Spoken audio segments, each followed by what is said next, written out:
नमस्कार दोस्तों, स्वागत है फिर से एक न्यू वीडियो के साथ। दोस्तों, जैसा कि आप लोगों ने थंबनेल में देख ही लिया होगा कि 2024 में इजराइल का सिलेक्शन हुआ और फिर भी इजराइल जाने में असमर्थ।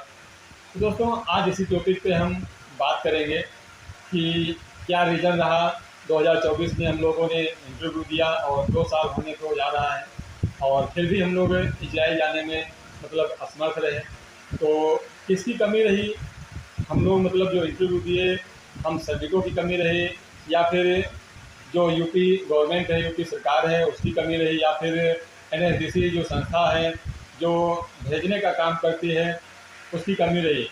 दोस्तों, आज इसी टॉपिक पे हम पूरा डिटेल में बात करेंगे। और बात करने से पहले दोस्तों, मैं अपने रियल लाइफ के बारे में मैं आप लोगों को बताना चाहता हूँ कि दोस्तों, जिस तरीके से अगर देखा जाए तो हर एक इंसान यही सोचता है कि हमारा भी अच्छा सैलरी हो, अच्छा इनकम हो, जिससे हमारे भी परिवार की आर्थिक स्थिति मजबूत रहे। तो इस तरीके से दोस्तों, मैं भी बाहर में ही काम करता हूँ। ये नहीं कि मैं एक गवर्नमेंट जॉब वाला हूँ या फिर हमारी एक अच्छी सैलरी है, ऐसा कुछ नहीं दोस्तों। जिस तरीके से हम सभी भाई हैं, उसी तरीके से मैं भी बाहर में ही काम करता हूँ। तो इस तरीके से दोस्तों, गाड़ी तो अपना चल ही रहा है, जिस तरीके से पहले भी चल रहा था वैसे भी आज भी चल रहा है।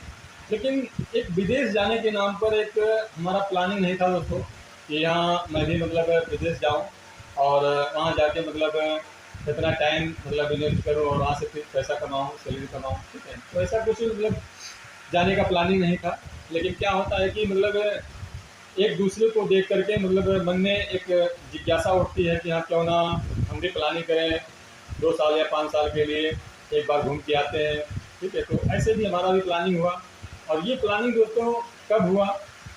जब 2023 में इंडिया और इजराइल के द्वारा समझौता हुआ कि हम अपने इंडिया से श्रमिक आपके कंट्री में भेजेंगे, जो भी स्किल वाले बंदे होंगे उनको हम भेजेंगे। तो ये जैसे ही समझौता कंप्लीट हुआ, समझौता होने के बाद में जब पहली वैकेंसी आई थी, तो उस दौरान लोगों को जानकारी नहीं मिला कि हाँ इजराइल की कोई वैकेंसी निकली हुई है। बस ऐसे ही पेपर कटिंग में निकली। और जो लोग पहले बाहर गए हुए थे तो वो लोग अपना जानकारी रखते थे। तो इस तरीके से जितने लोगों को जानकारी हुआ वो लोग उसमें अपना सिलेक्शन करवाए और लोग इजराइल पहुँच गए। लगभग 5-6 हज़ार के करीब में उसमें पहुँच गए। तो इस तरीके से दोस्तों, वो एक शुरुआती दौर था और उस शुरुआती दौर में लोगों को जानकारी नहीं था कि हाँ, इजराइल में इतनी सैलरी भी मिलती है या फिर वहाँ से इतना पैसा कमाया जा सकता है। ठीक है, लेकिन जब ये लोग एक रिलेटिव के जरिए, जितने भी हमारे सभी भाई हैं, कहीं ना कहीं सबके रिलेटिव में कोई कोई होगा, तो रिलेटिव के जरिए अगर जितने भी लोग इजराइल पहुँचे हैं तो उनके माध्यम से जब ये जानकारी मिली कि हाँ, इतना सैलरी मिलता है, उसी दौरान दोस्तों हमारे अंदर भी एक जिज्ञासा जगा कि क्यों ना हम भी ट्राई करें। और ट्राई करने के बाद में अगर पहुंच गए तो अच्छी सैलरी मिल सकती है। तो दोस्तों, उसी दौरान मैंने भी अपना पासपोर्ट वगैरह बनवाने के उपरांत जब दूसरी बार वैकेंसी आई थी, सबसे पहले तो ऑनलाइन सितंबर में ही, सितंबर 2024 में ही जब रोजगार संगम के द्वारा जो वेबसाइट है उसके द्वारा जब रजिस्ट्रेशन स्टार्ट हुआ, तो उस बीच हमने रजिस्ट्रेशन कर दिया। और रजिस्ट्रेशन करने के उपरांत फिर मुझे घर आना था। और फिर जैसे ही जानकारी ये मिली कि इजराइल की vacancy Lucknow Aliganj ITI college में निकली हुई है, वहाँ से लोग टोकन ले रहे हैं। दोस्तों, उस समय एक ऐसा सिचुएशन था कि भाई हर एक इंसान दौड़ा हुआ ज़्यादा था कि हाँ, हम भी उसमें भाग ले लें और वहाँ से हमको टोकन मिल जाए, हमारा रजिस्ट्रेशन मिल जाए। तो इस तरीके से हमारे भी एक अंदर जिज्ञासा जगी और मैं भी वहाँ पे लखनऊ पहुँचा।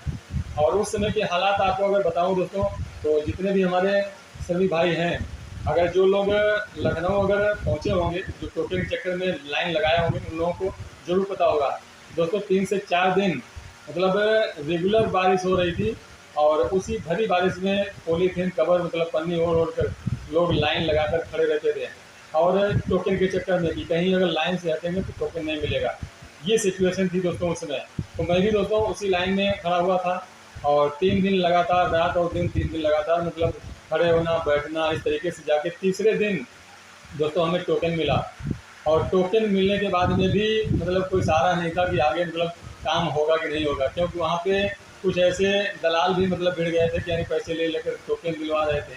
ठीक, इस तरीके से तो मैंने तो पैसा ऐसा किसी को नहीं दिया। फिर मैं वहाँ से अपना टोकन किसी तरीके से ले लिया और लेने के बाद में मैं जैसे ही घर के लिए रवाना हुआ, फिर मतलब हमारे पास कॉल आया कि आपका जो फार्म मतलब भरा गया है, रजिस्ट्रेशन किया गया है इजराइल के नाम पे, तो आपका फार्म सिलेक्ट कर लिया गया है और अब आपका जो अगला प्रोसेस है वो आपका प्री स्क्रीनिंग टेस्ट होगा। और जितने भी मतलब कैंडिडेट थे डिस्ट्रिक्ट बाई डिस्ट्रिक्ट मतलब चुना गया, जो जिला सेवा योजन कार्यालय है वहाँ पे हम लोगों को बताया गया कि आप लोग जो है वहाँ पे प्री स्क्रीनिंग टेस्ट करवाइए। तो उस समय दोस्तों एक मतलब एक अंदर से जिज्ञासा उठी, यानी खुशी का लहर उठा कि यार मेरा भी फार्म मतलब सिलेक्ट कर लिया गया है और मतलब अब एक मौका मिल गया है मतलब जाने का। ठीक है, तो दोस्तों फटाफट जिस डेट में जाना था स्क्रीनिंग के लिए, स्क्रीनिंग हम लोग मतलब कंप्लीट किए, जो भी टूल्स वगैरह मतलब जानकारी लेना था उसकी सारी जानकारी हम लोग लिए और स्क्रीनिंग टेस्ट मतलब कंप्लीट होने के बाद में कुछ दिन जैसे ही बीता, फिर मतलब जो फाइनल क्लाइंट इंटरव्यू का जो डेट था वो यानी मिल गया हम लोगों के पास। मतलब कॉल करके बताया गया जो फाइनल क्लाइंट इंटरव्यू है उस डेट में आपको लखनऊ अलीगंज ITI कॉलेज में इसमें मतलब टाइम पे पहुंचना है।